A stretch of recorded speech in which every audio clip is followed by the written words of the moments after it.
Aquí inicia La Fosa Escéptica, un lugar para ejercitar la mente, con Alfonso Villalpando.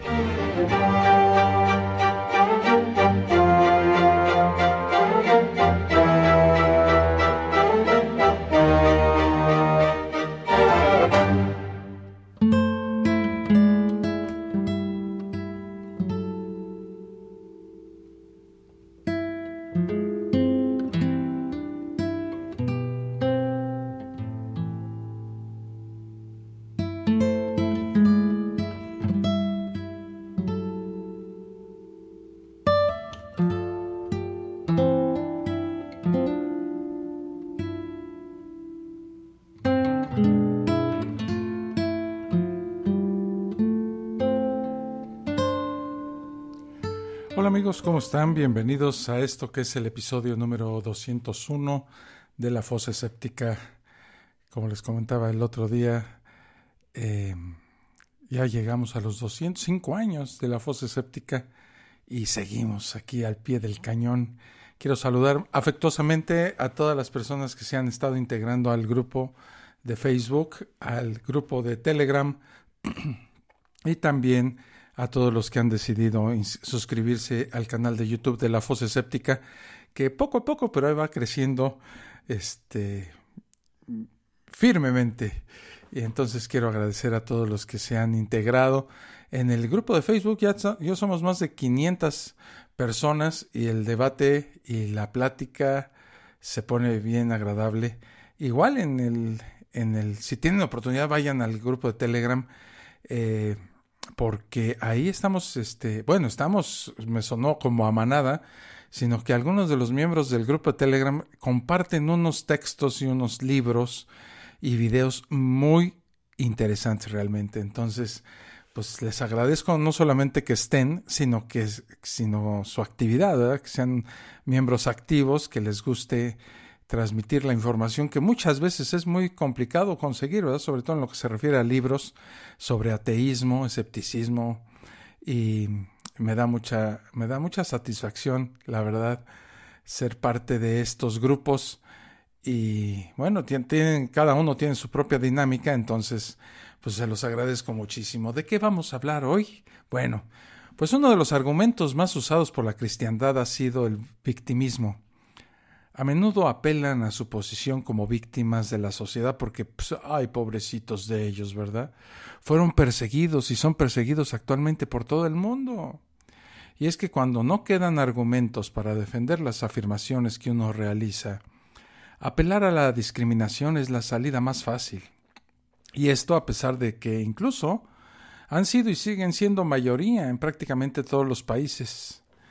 ¿De dónde extraen esta postura de victimismo? Bueno, eso lo vamos a ver ahorita que empecemos con esta fosa escéptica.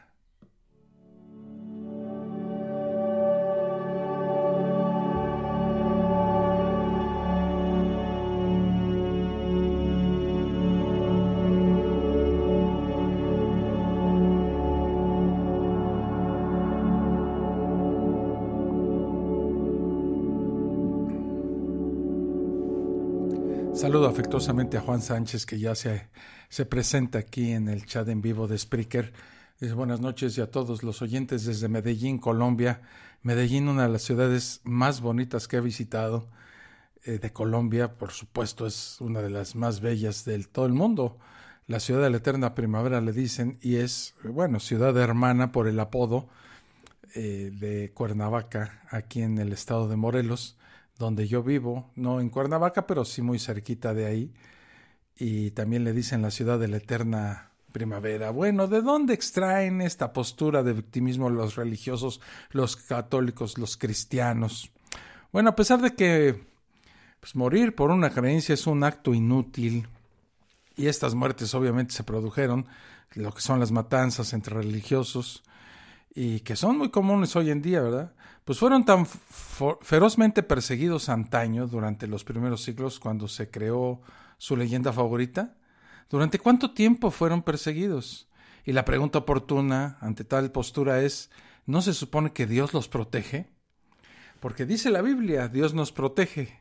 Y dice el padre de la iglesia, ¿no? Dios mismo peleó por ellos en todo momento y según los tiempos contuvo a los que se levantaban contra los cristianos y querían quitarles la vida. Solo como ejemplo, para que viendo los otros luchar a unos pocos por la religión, se fortalecieran más y despreciaran la muerte. ¿Han muerto a tiempo? Unos pocos y muy fácilmente contables por la religión cristiana. Esto lo dice Orígenes de Alejandría en un libro en donde se registra esta carta y este texto contra Celso en el libro 3, capítulo 8.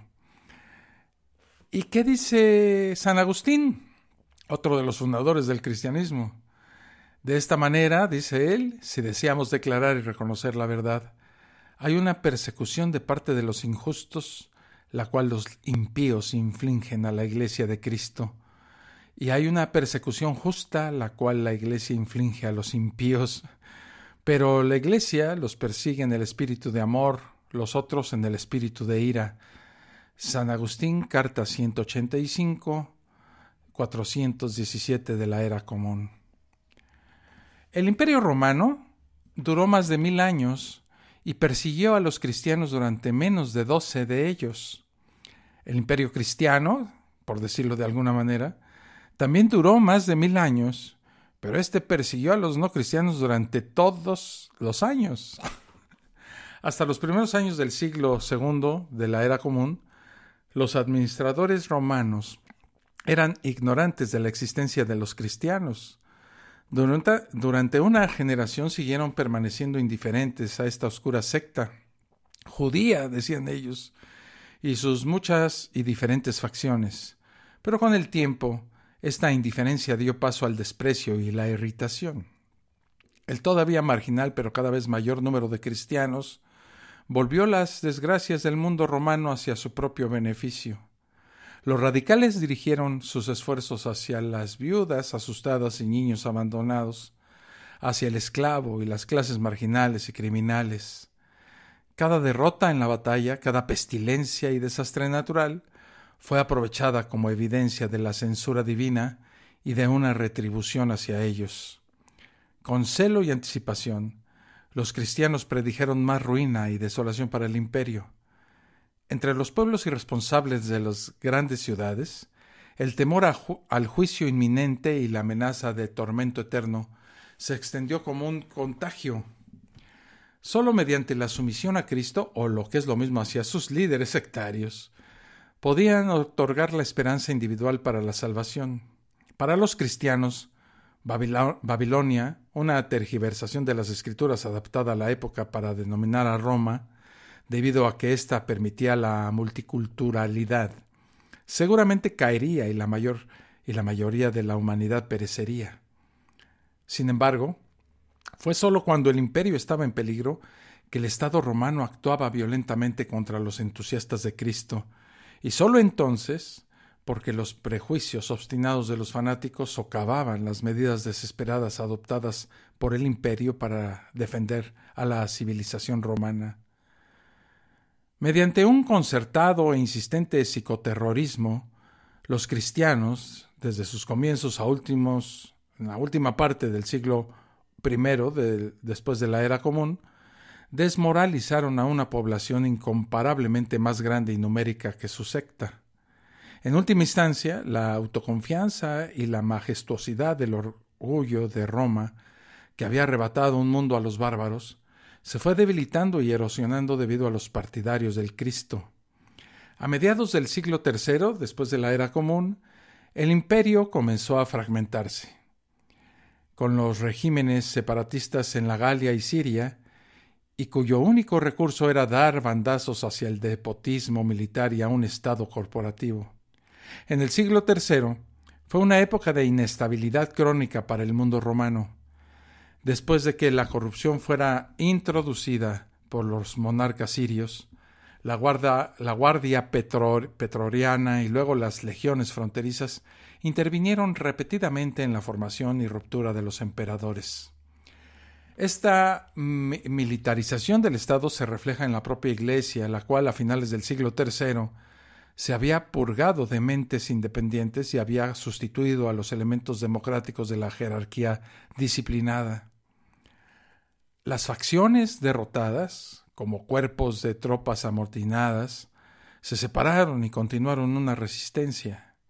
El cuerpo principal de la Iglesia, comprometida con la ortodoxia de la organización internacional, si aún no la ortodoxia de la doctrina, se enfrentó al Estado romano como una república dentro de la república, con su propia tesorería, leyes, magistrados y estructura de mando. Cuando a principios del siglo IV, todo esto después de la Era Común, los emperadores reacios intentaron erradicar la amenaza pública, ya fue demasiado tarde. Aunque los cristianos constituían quizá el 5% de la población, estos se concentraron en enclaves en las principales ciudades del este. Cuando las iglesias se cerraron, el Palacio Imperial en Nicomedia, ciudad donde nació Arriano y enclave principal del arrianismo, fue incendiado 2 veces. Cuando los fanáticos fueron arrestados, un príncipe ambicioso en el oeste, de nombre muy conocido, el cual fue Constantino, hizo de esos fanáticos de Cristo el tema de su patronazgo y protección. En el año 286 de la Era Común, Diocleciano promovió a su colega de confianza Maximiano al rango de Augusto. 7 años más tarde se nombró a 2 nuevos Césares, Constancio, a quien se le da la Galia y el oeste de Gran Bretaña, y Galerio, a quien se le asigna el este de los Balcanes. La intención era proporcionar una presencia imperial en todos los sectores del imperio y proveer una sucesión ordenada.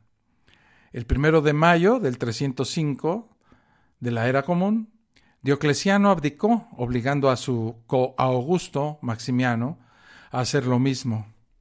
Constancio y Galerio se convirtieron en el nuevo Augusti y 2 nuevos Césares fueron elegidos: Severus en el oeste y Maximino Daia, sobrino de Galerio, en el oeste. Maximino Daia, Maximín, como le decían sus cuates, basó su corte en Cesarea y gobernó Egipto, Siria y Asia Menor. Aunque estas fueron algunas de las provincias más ricas del imperio, también presentaban a Maximino con el problema más polémico del imperio: los radicales judíos y los cristianos. En el 306, la gestión ordenada del imperio se vino abajo. El enfermizo Constancio murió.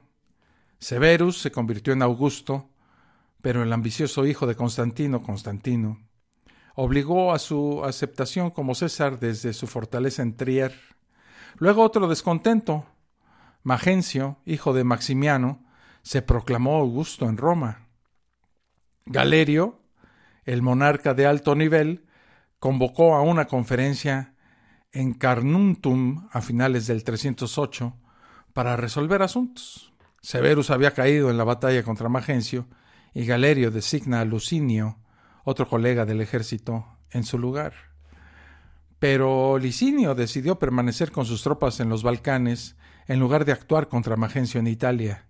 Así, en los años inmediatamente anteriores a la batalla del Puente Milvio, 5 príncipes paganos disputaban el dominio del mundo romano en el oeste: Constantino en la Galia, Magencio en Italia, Licinio en los Balcanes, Galerio en Nicomedia y Maximinio en Cesarea.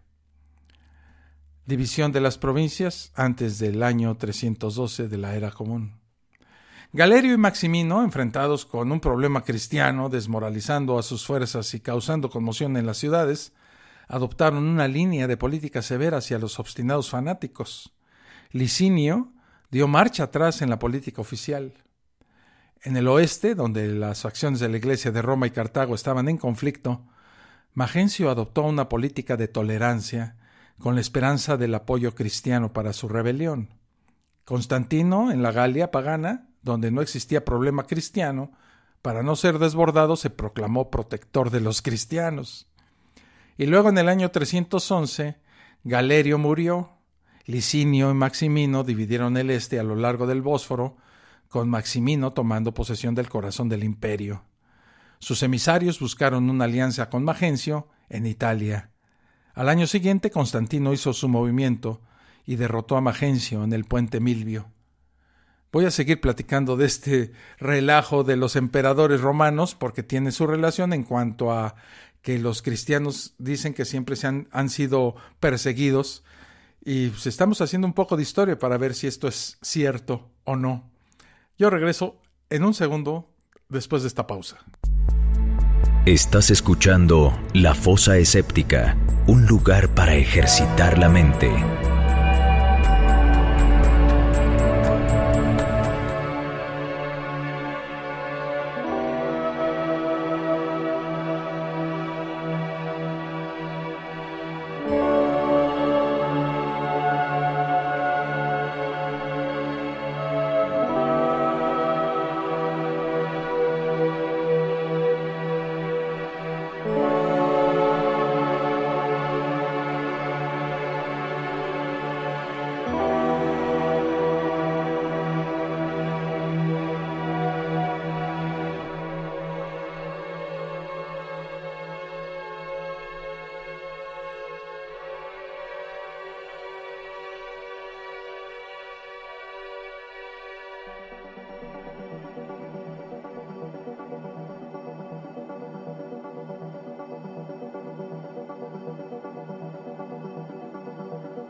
De regreso aquí a La Fosa Escéptica. Saludos a Adrián, que está en California, y Ricardo de la Peña, que es mi primo hermano.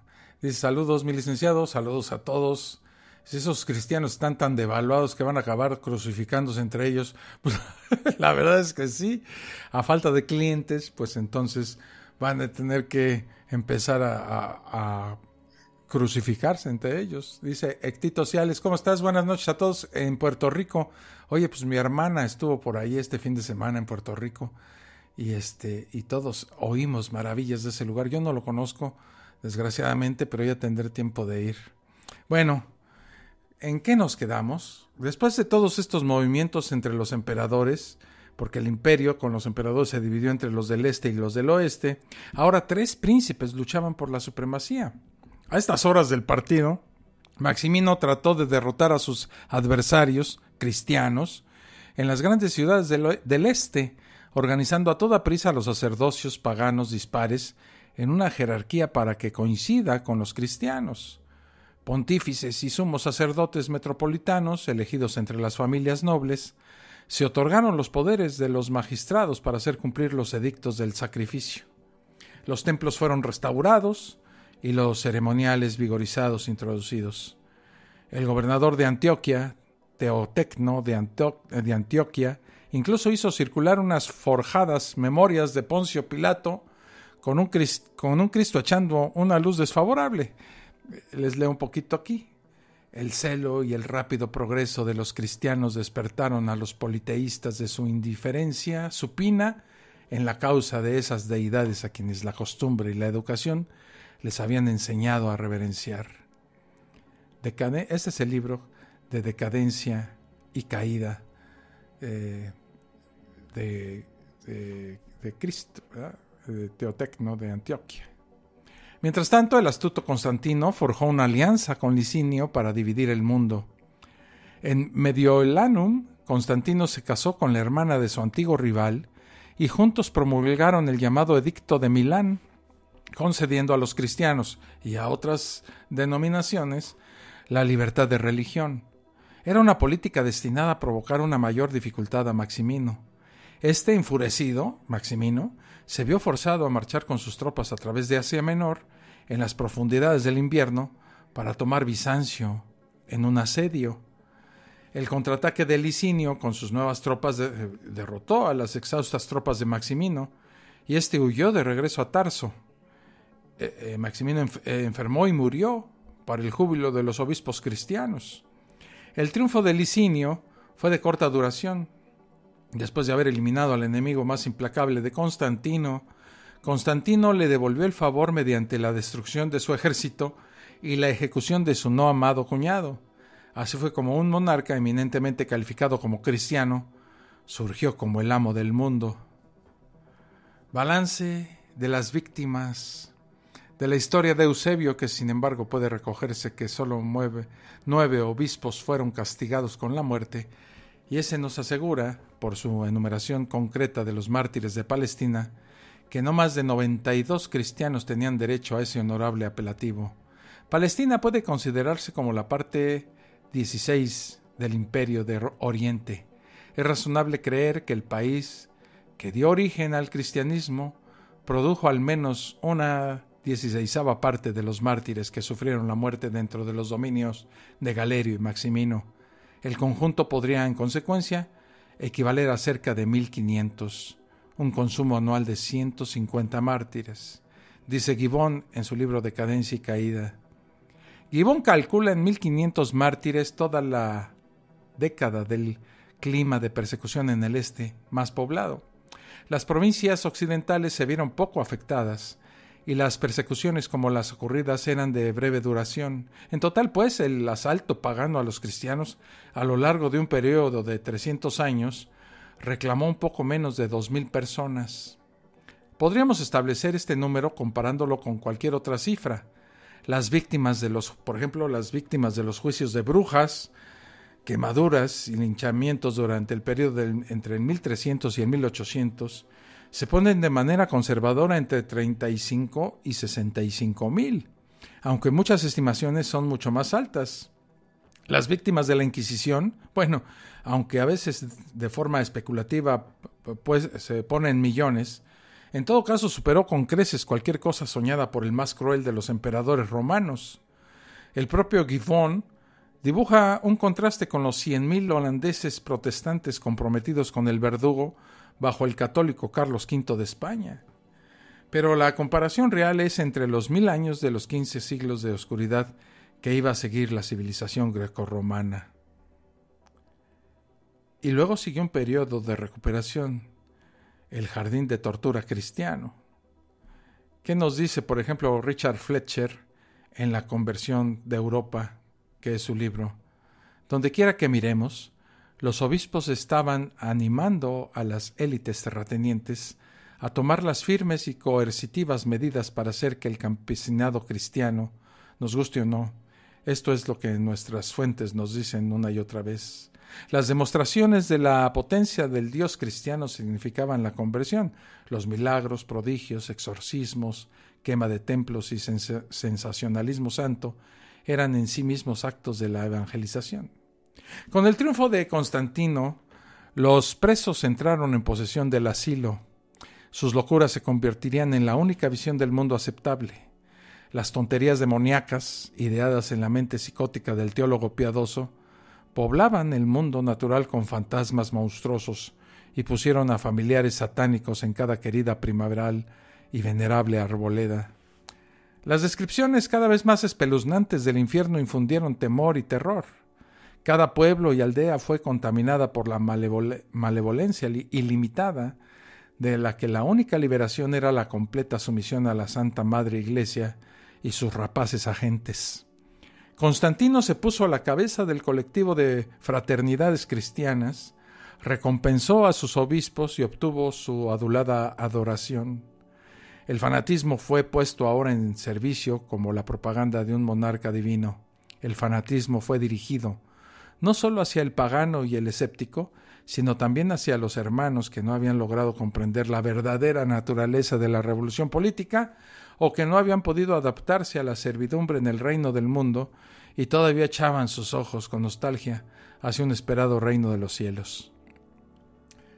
Los monarcas cristianos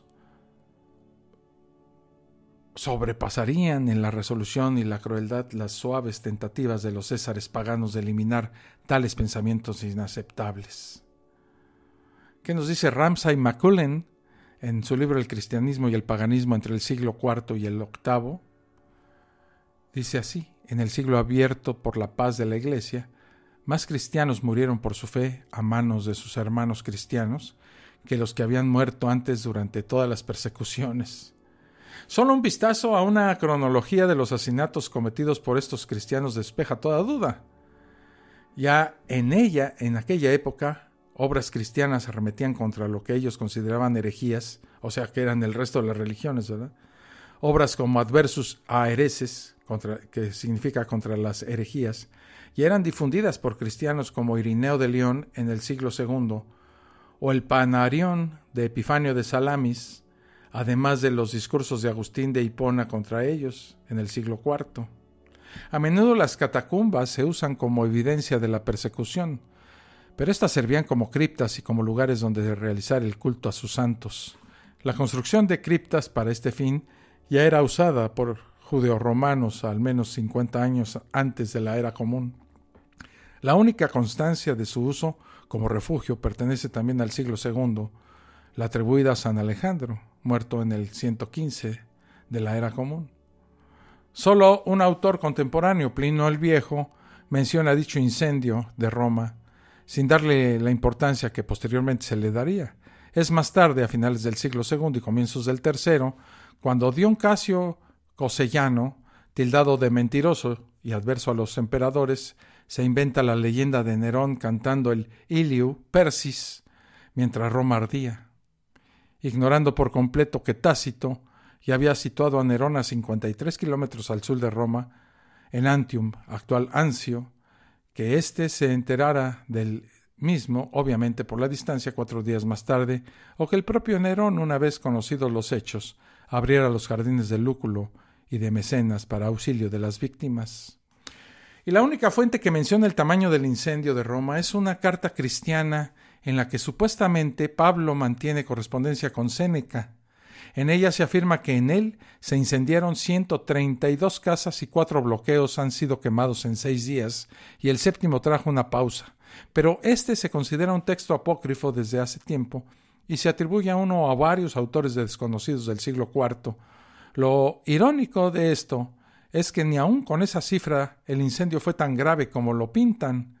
Roma contenía cerca de 1.700 casas particulares y 47.000 insulae o bloques de vecinos. Esta invención tardía del cristianismo hace que el incendio de Roma no fuera más grande que otros anteriores o posteriores, siendo tan siquiera quemado ni un 10% de la urbe. Tácito, por ejemplo, también menciona otro incendio de 3 días de duración en el reinado de Tito Flavio Sabino Vespasiano, en el 80 de la era común, quien también prestó auxilio a las víctimas de dicho incendio. ¿Dónde estaba la preocupación cristiana por dicho incendio? Ni una sola de sus epístolas trata el tema. La primera de Pedro, la más cercana a la época y datada entre el 64 y el 70 de la era común, no realiza ni una sola mención del incendio. Es el propio Tácito quien describe todo el incendio. Y les voy a leer un poquito de esta descripción de Tácito que hace del incendio de Roma, porque muchos historiadores aseguran que los cristianos tuvieron que ver en este incendio, pero eso lo veremos ahorita que regrese a la fosa escéptica. Estás escuchando La Fosa Escéptica, un lugar para ejercitar la mente.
Regreso aquí a la fosa escéptica y bueno, haciendo mención de esto, Tito Ciales dice: buenas noches a todos, cuando vengas a Puerto Rico me dejas saber, es una isla pequeña y todo queda a corta distancia. Sí, me imagino, y también me imagino que la gente es muy amable, teniendo como muestra pues a ti.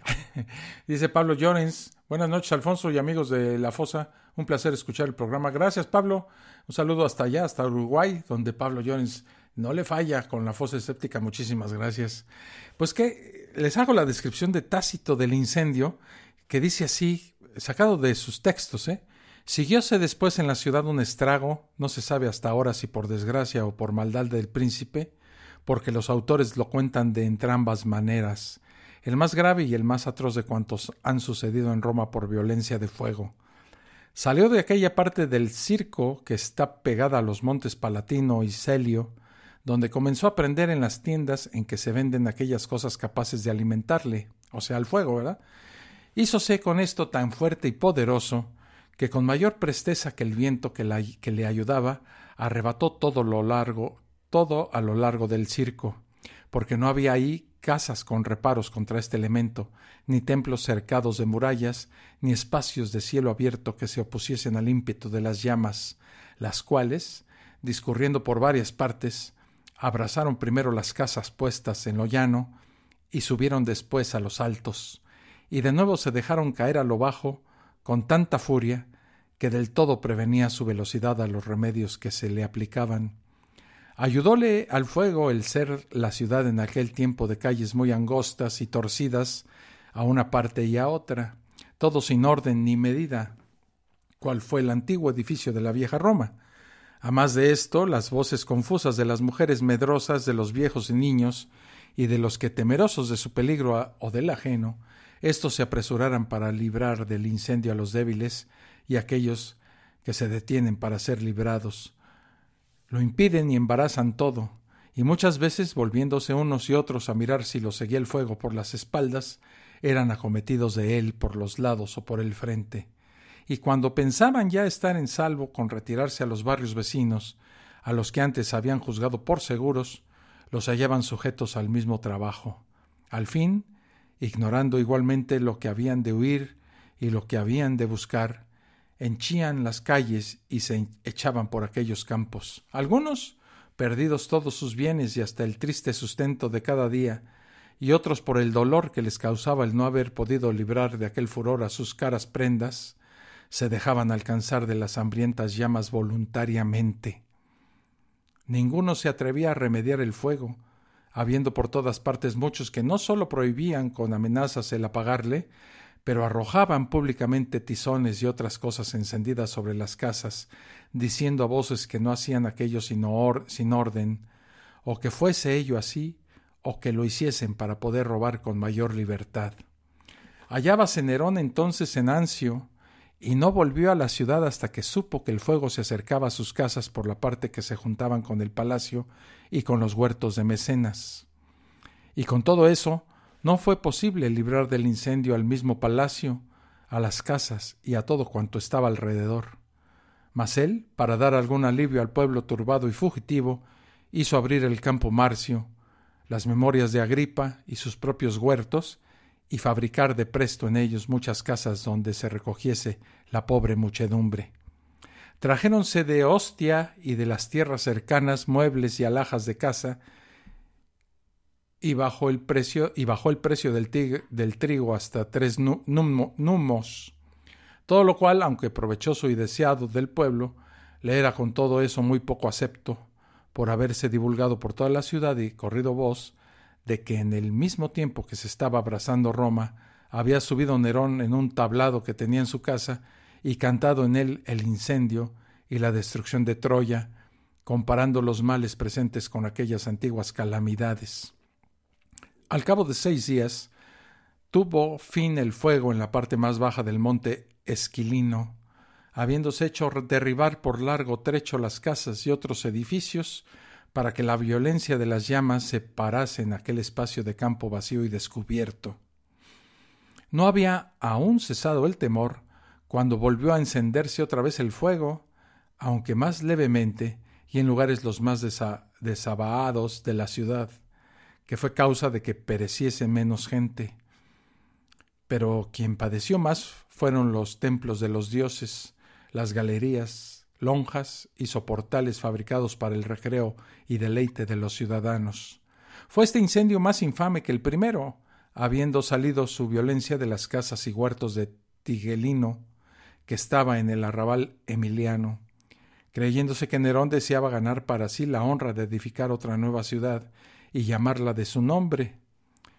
Dividíase la ciudad de Roma en 14 regiones, de las cuales solas 4 quedaron enteras, 3 asoladas del todo, y en las otras 7 poquísimas casas, y esas sin techos y medio abrasada.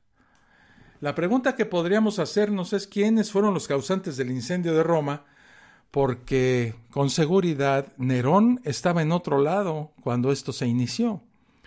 Desde luego es de dudar que fuera Nerón quien quemara sus propias casas y que estuviera tan tranquilo cantando desde el balcón de su palacio cuando éste se encontraba a más de 50 kilómetros del lugar. Nerón quemando templos y demás lugares para edificar una nueva ciudad con el dinero de sus propias arcas.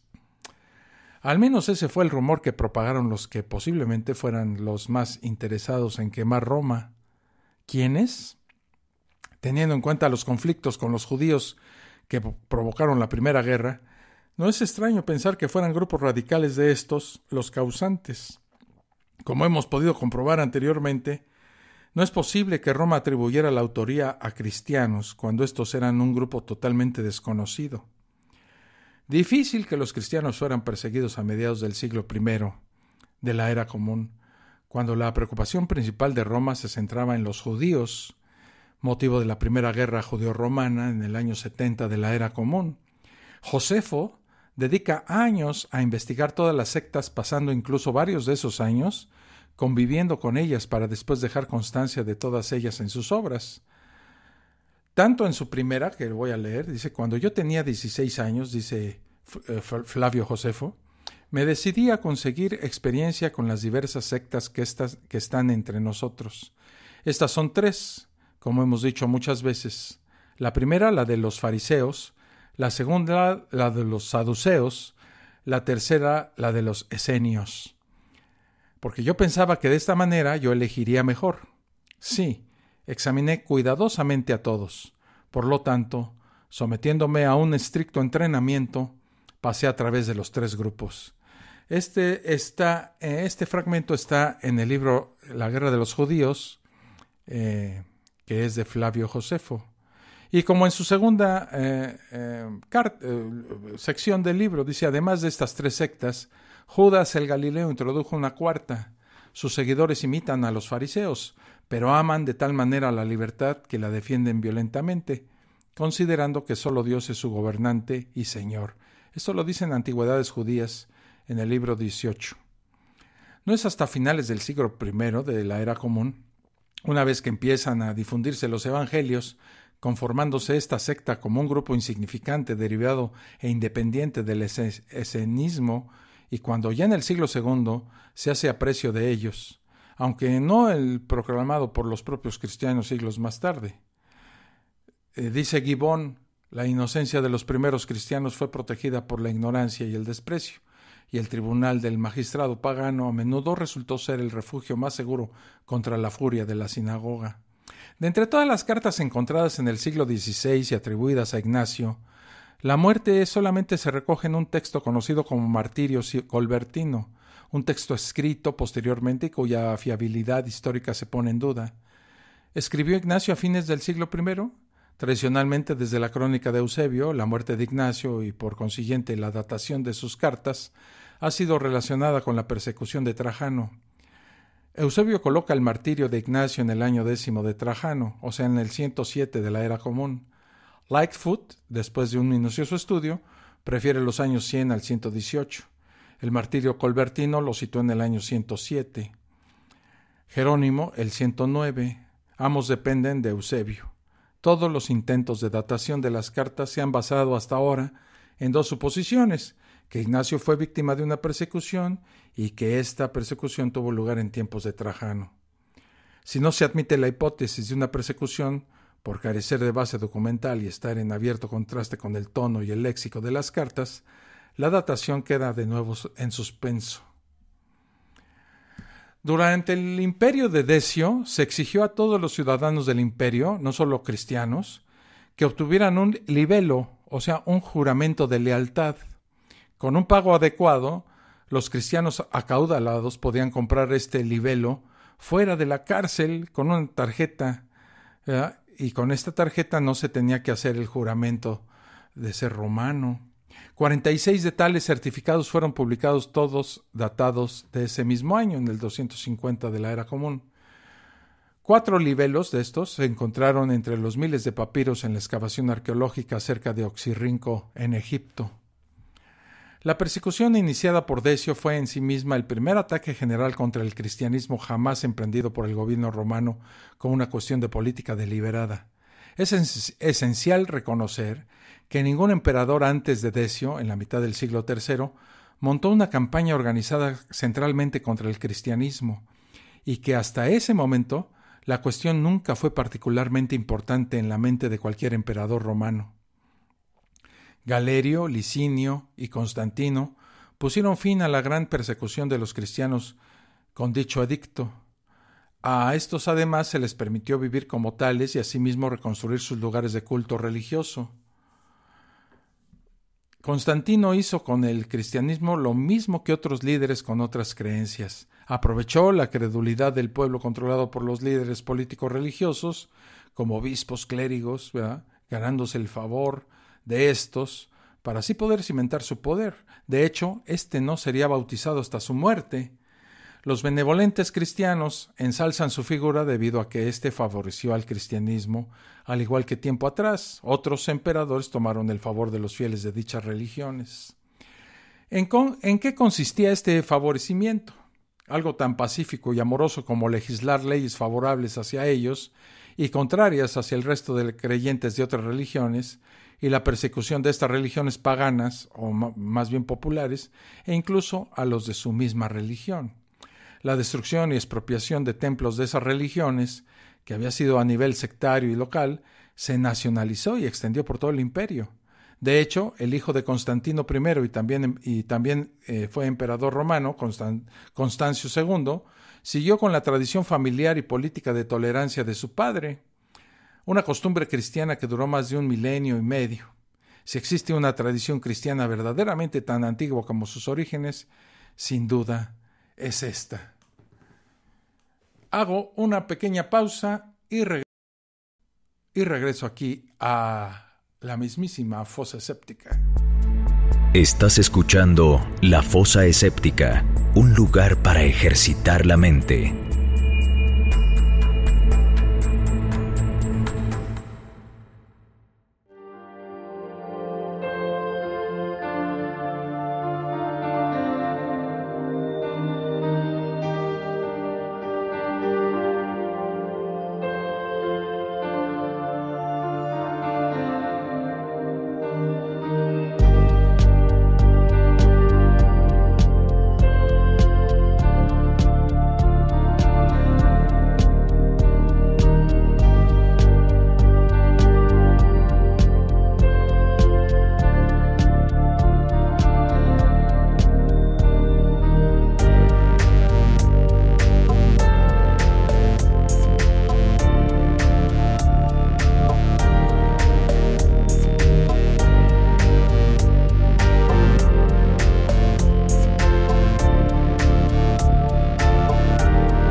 Regreso aquí a la fosa escéptica ya para la parte final y no me quiero ir sin antes agradecer extraordinariamente la colaboración, la ayuda que he estado recibiendo económicamente de varias personas a las cuales les agradezco infinitamente ese detalle.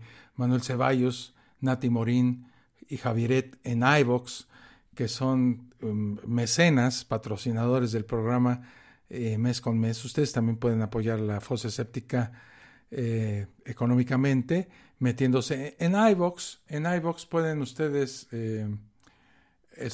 localizar la Fosa Escéptica y hay un lugar que dice apoyar. Ahí le pican y bueno, pues hay desde €1, ¿verdad? Que son 20 pesos, ¿verdad? Al mes, y con eso ayudan a la Fosa Escéptica. Si quieren donar más, pues obviamente es bienvenida la contribución en esto. En cuestiones de eso económico, les agradezco a estas 3 personas el interés por apoyar económicamente a la Fosa Escéptica. Y bueno, la gente que se mete a Spreaker, ya con solo hecho de escuchar la Fosa Escéptica por Spreaker, ayudan.